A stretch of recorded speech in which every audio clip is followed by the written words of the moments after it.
Hoje vou mostrar para vocês as versões originais de alguns contos de fadas famosos, que em geral são bem mais sombrias e, diferente da Disney, raramente têm finais felizes. Sobre Branca de Neve, pelo que pesquisei, ninguém sabe ao certo sua origem, mas algo próximo à estrutura dessa história surgiu pela primeira vez no Pentamerão. Basile, o autor dessa obra, era um poeta e aristocrata italiano que valorizava as histórias da sua região natal. Uma de suas histórias, chamada A Jovem Escrava ou Young Slave em inglês, apresenta vários elementos que viriam a se tornar comuns em histórias como Branca de Neve. Mais tarde, os famosos irmãos Grimm, Jacob e Wilhelm publicaram uma versão conhecida da história. É possível que eles tenham adaptado alguns detalhes, já que muitas das histórias coletadas por eles foram ajustadas para seu público infantil. Na versão original intitulada Schneewittchen, que traduzido do alemão significa Branca de Neve, o conto começa assim: Era uma vez no inverno, com flocos de neve caindo do céu como plumas, uma rainha costurava junto à moldura preta de ébano de uma janela. Ela, olhando pela neve, acidentalmente espetou o dedo com a agulha, e 3 gotas de sangue caíram sobre a neve. O contraste do vermelho sobre o branco era tão encantador que ela pensou: e se eu tivesse um filho branco como a neve, vermelho como o sangue e negro como a madeira da janela? Pouco tempo depois, ela deu à luz uma menina com pele branca como a neve, lábios vermelhos como sangue e cabelos negros como o ébano. Por isso, foi chamada de Branca de Neve. Porém, ao nascer, a mãe da criança faleceu. Após um ano, o rei se casou novamente com uma mulher de imensa beleza, mas extremamente vaidosa e arrogante, incapaz de aceitar que alguém pudesse superá-la em encanto. A nova rainha possuía um espelho mágico, e sempre que se colocava diante dele dizia: Espelho, espelho meu, existe alguém mais bela do que eu? O espelho respondia: És, ó rainha, a mais linda de todas. Essas palavras a agradavam profundamente, pois sabia que o espelho dizia sempre a verdade. Contudo, conforme Branca de Neve crescia, sua beleza despontava. Aos 7 anos, ela já era deslumbrante, tão bela quanto o amanhecer, até mesmo mais bonita que a rainha. Um dia, ao perguntar novamente ao espelho, ela ouviu: És, ó rainha, bela entre as mulheres, mas Branca de Neve é ainda mais formosa. Tomada por choque, a rainha se viu consumida pela inveja, sentindo seu coração bater descontroladamente. A partir de então, toda vez que olhava para Branca de Neve, era dominada por ódio. Sua inveja crescia como uma erva daninha, roubando-lhe a paz de espírito. Incapaz de suportar, ela convocou um caçador e ordenou que levasse a menina à floresta. Rainha, tomada pelo ódio, ordenou ao caçador: Elimine-a e traga-me seus pulmões e fígado como prova. O caçador, obediente, levou Branca de Neve à floresta próxima. No entanto, ao sacar a faca para cumprir a ordem, foi tocado pelas lágrimas da menina, que implorou por sua vida, prometendo desaparecer para sempre. Comovido, ele a deixou fugir. Após vagar por horas na floresta, Branca de Neve encontrou uma cabana pertencente a 7 anões, que nesta versão não possuem nomes. Como a casa estava vazia, ela entrou, comeu algo, bebeu água ou vinho e experimentou todas as camas. Ao encontrar a última confortável, deitou-se e adormeceu. Quando os anões retornaram, perceberam que havia um intruso. Pensando ser um ladrão, vasculharam a casa até encontrarem Branca de Neve dormindo no andar de cima. Ao acordar, ela contou sua história, explicando a tentativa de assassinato pela madrasta.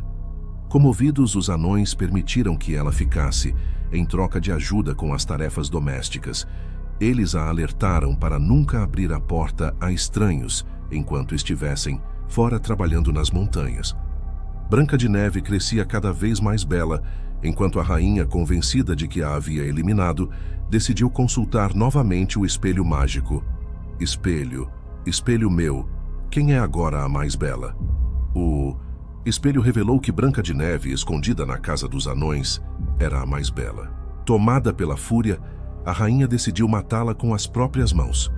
Primeiro disfarçou-se de mascate e deu a Branca de Neve um cinto colorido. Ela amarrou a menina tão fortemente que esta desmaiou, mas os anões chegaram a tempo e salvaram-na. Depois vestiu-se de vendedora de pentes e ofereceu um pente envenenado. Branca de Neve caiu sob o efeito do veneno, mas os anões retiraram o pente e a reanimaram. Por fim, disfarçada como camponesa, deu-lhe uma maçã envenenada.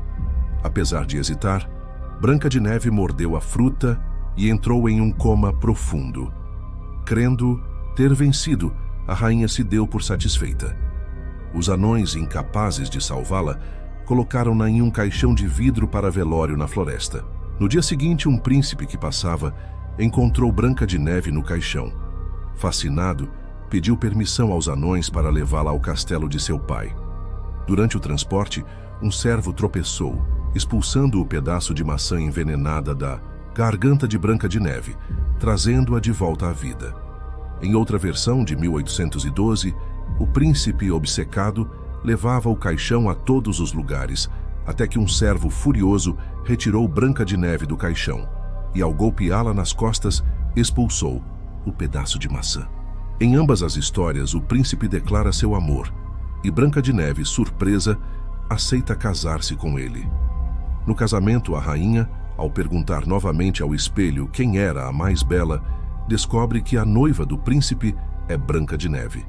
Furiosa, tenta causar confusão, mas é descoberta.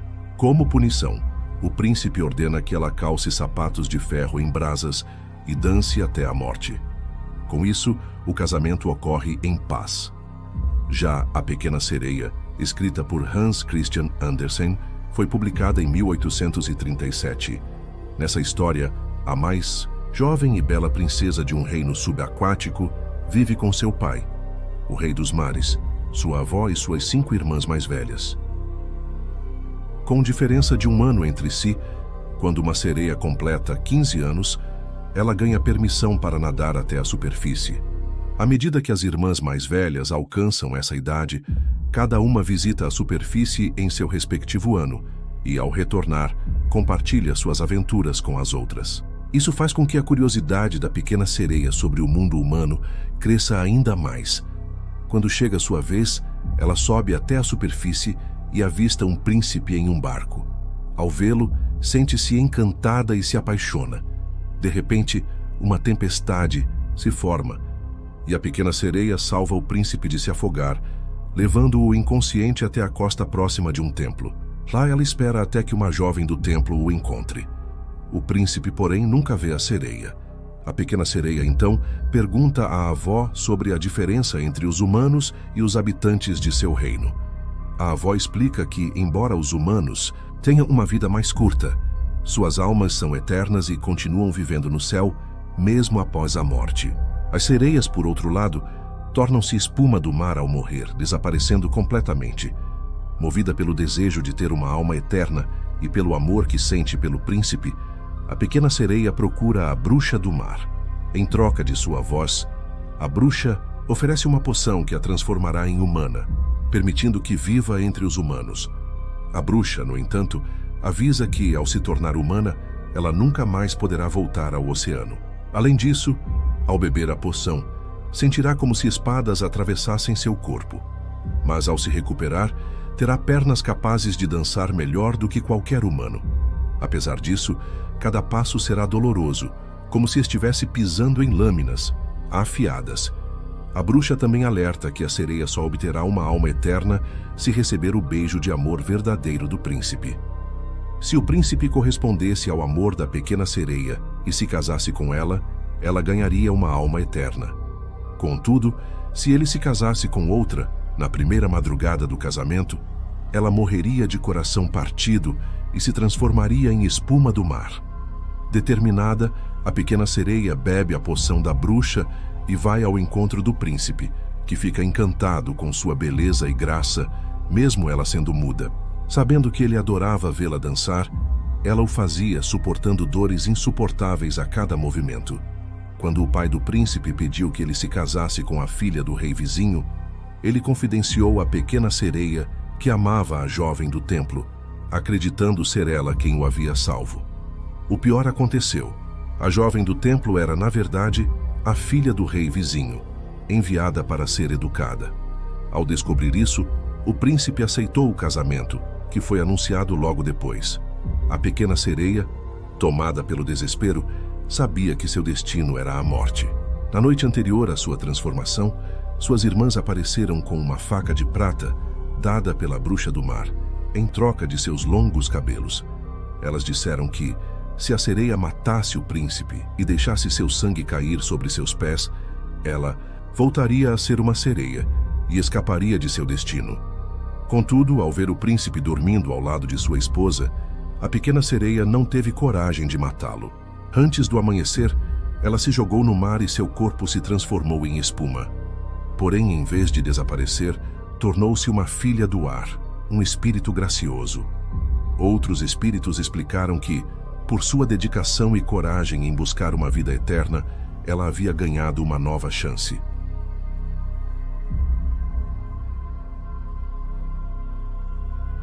James Halliwell Phillips foi o primeiro escritor a publicar esta história. Originalmente, ela se desenrolava assim. Era uma vez uma velha porquinha que tinha 3 filhos. Incapaz de sustentá-los, ela os mandou buscar fortuna quando atingiram idade suficiente. O primeiro porquinho era muito preguiçoso e, sem interesse em trabalhar, construiu sua casa de palha. O segundo foi um pouco mais esforçado, mas também preguiçoso, e ergueu uma casa de gravetos. Ambos, satisfeitos, passaram o resto do dia cantando, dançando e se divertindo. Já o terceiro porquinho trabalhou arduamente o dia todo e construiu uma casa de tijolos, forte e resistente, com uma lareira e chaminé robustas, capaz de suportar os ventos mais intensos. No dia seguinte, um lobo faminto passou pela área onde os porquinhos moravam. Ao sentir o cheiro vindo da casa de palha, percebeu que havia um porco lá dentro. Sua boca começou a salivar ao imaginar a deliciosa refeição que poderia ter. O lobo chegou à casa de palha, bateu na porta e disse: "Porquinho, porquinho, deixe-me entrar." O porquinho, espiando pelas frestas, viu as patas enormes do lobo e respondeu: "Não, não, não." O lobo, mostrando os dentes, retrucou: "Então vou soprar até derrubar sua casa." E assim ele fez. Bufou e soprou com toda a força até que a casa cedeu. O lobo abriu a boca para abocanhar o porquinho, mas ele escapou correndo para a casa do segundo porquinho. O lobo seguiu até a casa de gravetos, onde sentiu o cheiro dos porcos e começou a salivar, imaginando o banquete. Bateu na porta e disse: "Porquinhos, deixem-me entrar." Mas eles se recusaram. O lobo então ameaçou: "Vou soprar até sua casa cair." Bufando com toda a sua força, ele derrubou a casa. No entanto, ao tentar pegar os 2 porquinhos ao mesmo tempo, sua ganância o atrapalhou, e os irmãos fugiram para a casa do terceiro porquinho. Quando o lobo chegou à casa de tijolos, os 3 porquinhos estavam apavorados, sabendo que ele estava faminto e determinado. O lobo bateu na porta, mas eles novamente recusaram. Ele bufou e soprou repetidamente, mas a casa resistiu. Exausto, o lobo parou para recuperar o fôlego e, furioso, jurou que entraria pela chaminé para devorar os porquinhos. No entanto, o terceiro porquinho já havia preparado uma armadilha. Acendeu uma grande fogueira e colocou uma panela de água fervente no fogo. Quando o lobo desceu pela chaminé, caiu na panela e morreu na água escaldante. Naquela noite, os porquinhos finalmente tiveram um jantar especial. O próprio lobo havia se tornado a refeição. Já a Cinderela tem diversas versões ao redor do mundo. Acredita-se que a mais antiga vem da China, mas a versão que conhecemos, a Gata Borralheira, foi popularizada pelos irmãos Grimm. A história começa com um homem rico cuja esposa, ao sentir que seu fim se aproximava, pediu à filha que fosse piedosa e boa, prometendo cuidar dela do céu. Após a morte da mãe, a garota visitava o túmulo diariamente, chorando e rezando. Quando o inverno trouxe neve e a primavera a derreteu, o pai casou-se novamente. A madrasta trouxe 2 filhas belas por fora, mas cruéis por dentro. Elas tomaram tudo da enteada: roupas bonitas, conforto e dignidade, relegando-a a tarefas pesadas e forçando-a a dormir junto às cinzas da lareira. Por isso, passou a ser chamada de Cinderela. Certo dia, o pai perguntou o que poderiam querer de uma feira. As enteadas pediram joias e roupas finas, enquanto Cinderela pediu apenas o primeiro galho que tocasse o chapéu dele. No caminho de volta, o pai encontrou um galho de aveleira, que entregou à filha. Grata, ela correu ao túmulo da mãe e plantou o galho como sinal de devoção. Cinderela plantou o galho no túmulo da mãe, regando-o com suas lágrimas de saudade. O galho floresceu, transformando-se numa linda árvore. Sempre que estava lá, chorava e orava. Um pássaro branco pousava na árvore, e ao fazer um pedido, ele trazia exatamente o que ela desejava. Certo dia, o rei anunciou um festival de 3 dias para que seu filho escolhesse uma esposa. As 2 enteadas, ao saberem do evento, ficaram animadas e chamaram Cinderela para ajudá-las, dizendo: "Penteie nossos cabelos, lustre nossos sapatos e ajeite as fivelas. Vamos ao baile no castelo do rei." Cinderela, com lágrimas nos olhos, pediu para ir também. Sua madrasta, rindo, disse: "Você, toda suja e mal vestida, quer ir ao festival? Sem roupas ou sapatos adequados, acha que pode dançar?" Apesar disso, Cinderela insistiu, até que sua madrasta propôs um desafio. Se conseguir juntar um prato cheio de lentilhas das cinzas em 2 horas, pode ir. Cinderela, desesperada, foi ao jardim e pediu ajuda às pombas. Elas entraram pela janela e em menos de 1 hora completaram a tarefa. Feliz, Cinderela apresentou as lentilhas à madrasta, que disse: "Ainda assim você não irá. Não tem roupas apropriadas e vai envergonhar a todos." Cinderela chorou ainda mais, mas sua madrasta propôs outro desafio: recolher 2 tigelas de lentilhas em apenas 1 hora. As pombas novamente vieram em seu auxílio, e a tarefa foi concluída rapidamente. No entanto, a madrasta manteve sua decisão cruel, indo ao festival com as filhas e deixando Cinderela em casa. Sozinha, Cinderela correu até o túmulo da mãe e implorou: "Pequena árvore, balance seus galhos e me dê ouro e prata." Um pássaro lhe entregou um deslumbrante vestido dourado com sapatos de prata. Vestida elegantemente, Cinderela foi ao festival. Sua madrasta e irmãs, ao vê-la, não a reconheceram e imaginaram que fosse uma princesa estrangeira. No salão, o príncipe a notou imediatamente, pegou sua mão e dançou com ela. O príncipe não dançava com mais ninguém, apenas com Cinderela, e segurava sua mão o tempo todo. Quando alguém se aproximava para convidá-la para dançar, ele sempre respondia: "Ela é minha parceira de dança."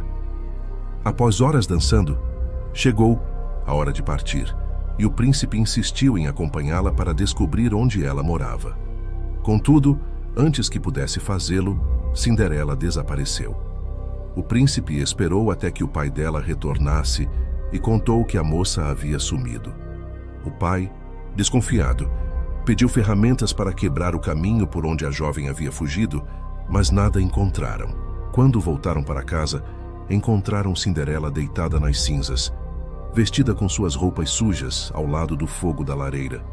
Durante sua fuga, Cinderela correu até o pombal e depois para a aveleira, onde devolveu o vestido luxuoso ao túmulo da mãe. Usando o velho avental, voltou para casa. No dia seguinte, quando a festa recomeçou, ela pediu à árvore novamente: "Pequena árvore, balance seus galhos e me dê ouro e prata." Um pássaro trouxe-lhe outro vestido magnífico, e ela foi ao festival. Encantado com sua beleza, o príncipe novamente dançou apenas com ela e tentou segui-la para descobrir sua casa. Mas ela fugiu para o jardim, escalando uma alta pereira. O príncipe, sem conseguir localizá-la, esperou o pai e informou sobre a fuga. O pai trouxe um machado para derrubar a árvore, mas Cinderela já havia retornado à aveleira e guardado o vestido. No terceiro dia, ela pediu outro traje à árvore, que lhe deu um vestido ainda mais magnífico, com sapatos feitos de ouro puro. Todos ficaram deslumbrados quando ela chegou ao festival, e novamente o príncipe só dançou com ela. Ao final da festa, ele armou uma cilada, ordenando que untassem as escadas com piche. Ao fugir, Cinderela perdeu um de seus pequenos e delicados sapatos de ouro. Na manhã seguinte, o príncipe declarou: "Somente quem calçar este sapato será minha esposa." As irmãs de Cinderela ficaram animadas, pois tinham pés bonitos. A mais velha tentou o sapato primeiro, mas ele era pequeno demais. Sua mãe sugeriu que cortasse o dedão, dizendo: "Quando você for rainha, não precisará andar a pé." Ela cortou o dedo e encaixou o pé no sapato, suportando a dor. O príncipe, acreditando ser ela a noiva, a levou. Mas ao passar pela aveleira, os pombos disseram: "Não é a noiva certa. Há sangue no sapato." Ele verificou e viu o sangue. Retornou com a falsa noiva e pediu que a outra irmã experimentasse. Os pombos gritaram, confirmando que dessa vez Cinderela era a verdadeira noiva. Em seguida voaram e pousaram em seus ombros, um à direita e outro à esquerda, permanecendo ali. No dia do casamento, as falsas irmãs decidiram aparecer, tentando conquistar o favor de Cinderela para compartilhar de sua sorte. Quando o casal entrou na igreja, a irmã mais velha caminhava ao lado direito e a mais nova ao lado esquerdo. Durante a cerimônia, os pombos bicaram os 2 olhos de cada uma. Depois que saíram da igreja, as posições se inverteram. A mais velha à esquerda e a mais nova à direita, e os pombos bicaram novamente, cegando-as por completo. Assim, devido à maldade e falsidade, ambas foram condenadas à cegueira pelo resto de suas vidas. Em uma aldeia distante vivia uma menina do campo, a mais bela que já existiu. Sua mãe a adorava, mas a avó a amava ainda mais. Um dia, a avó lhe deu um capuz vermelho que combinava tão bem com ela que todos começaram a chamá-la de Chapeuzinho Vermelho. Certa vez, sua mãe preparou alguns bolos e disse: "Querida, leve estes bolos e este pote de manteiga para sua avó, pois ouvi dizer que ela está doente." Chapeuzinho partiu imediatamente para a casa da avó, que ficava em outra aldeia. No caminho, ao atravessar a floresta, ela encontrou um lobo. Ele ficou tentado a devorá-la, mas ao notar lenhadores nas proximidades, desistiu. Em vez disso, o lobo perguntou para onde ela estava indo. Ingênua, sem saber que era perigoso conversar com estranhos, respondeu: "Estou indo ver minha avó e levar este bolo e pote de manteiga, como minha mãe pediu." O lobo perguntou: "Ela mora longe?"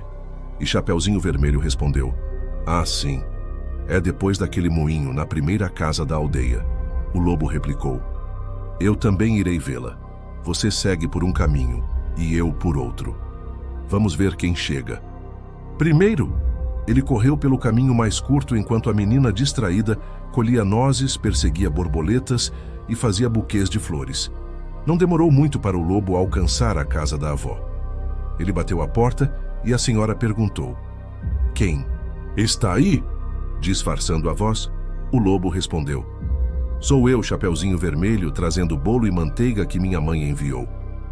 A avó, sem desconfiar, disse: "Puxe a bobina que a trava subirá." O lobo assim fez.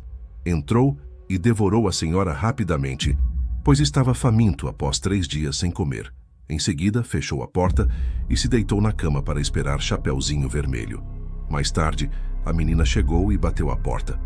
"Quem está aí?" perguntou o lobo. Ao ouvir a voz rouca, Chapeuzinho ficou hesitante, mas imaginou que a avó estivesse resfriada. "Sou eu, Chapeuzinho Vermelho, trazendo o bolo e manteiga que minha mãe enviou", disse ela. O lobo respondeu, imitando a avó: "Puxe a bobina que a trava subirá." Quando entrou, o lobo, coberto por lençóis, pediu: "Deixe o bolo e a manteiga no banco e venha para a cama comigo." Chapeuzinho obedeceu, mas ao se aproximar, ficou surpresa ao ver a avó de camisola e perguntou: "Vovó, que braços grandes você tem?" Ele respondeu: "É para te abraçar melhor, minha querida." "E que pernas grandes você tem?" "É para correr melhor, minha criança." "E que orelhas grandes?" "É para ouvir melhor." "E que olhos grandes você tem?" "É para te ver melhor, minha pequena." "E que dentes grandes você tem?" "É para te devorar melhor." E dizendo isso, o lobo saltou sobre Chapeuzinho e a devorou.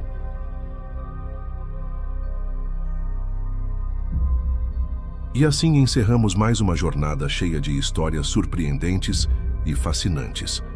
Mas lembre-se, o mistério e o encanto continuam, esperando por você nos próximos capítulos.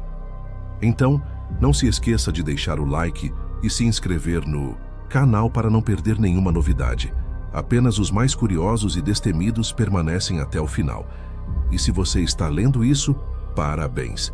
Você faz parte deste seleto grupo. Compartilhe esse vídeo com alguém que também adoraria mergulhar em conteúdos tão envolventes.